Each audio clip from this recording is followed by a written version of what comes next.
আবু সাঈদ খুদরি রাদিয়াল্লাহু তাআলা আনহু থেকে বর্ণিত, রাসূলুল্লাহ সাল্লাল্লাহু আলাইহি সাল্লাম দাজ্জাল সম্পর্কে একটি বৃহৎ হাদিস বর্ণনা করেছেন।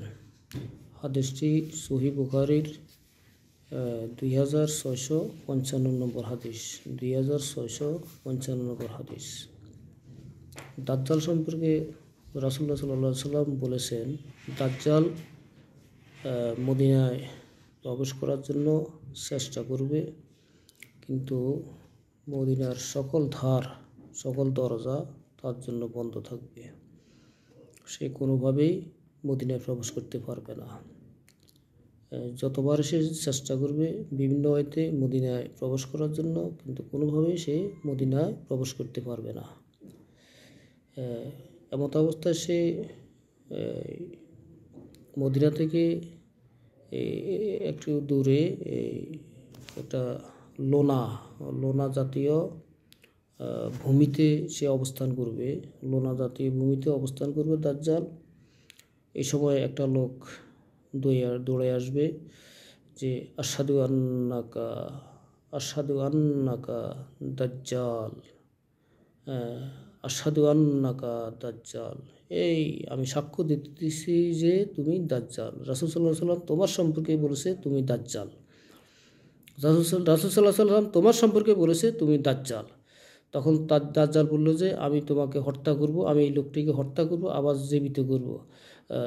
তারপরে কি তোমরা আমাকে এই খোদা হিসাবে, আল্লাহ হিসাবে স্বীকার করবে না? তখন অন্যরা বলল না।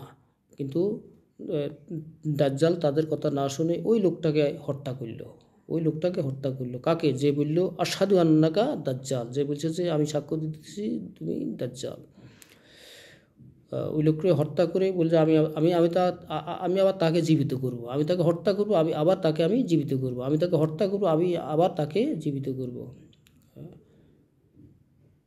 তাকে দাজ্জাল হত্যা করলো, আবার জীবিত করে বলল যে দেখো, আমি আল্লাহ না হইলে, আমি সৃষ্টিকর্তা না হইলে কীভাবে তাকে হত্যা করলাম আবার জীবিত করলাম। ওই লোকটি তখন বলল যে ওই যে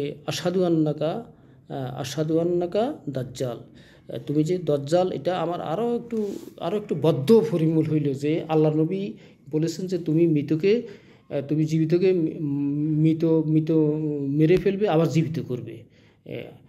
তুমি যে দাজ্জাল, এটা আমার আরও বেশি মজবুত, মানে আরও দৃঢ় হয়েছে যে তুমি দাজ্জাল। আল্লাহ আমাদেরকে মুসিয়ত দাজ্জাল থেকে আল্লাহ আমাদেরকে হেফাজত করুক। বারাকাল্লাহু লানা ওয়া লাকুম। আসসালামু আলাইকুম ওয়া রাহমাতুল্লাহ।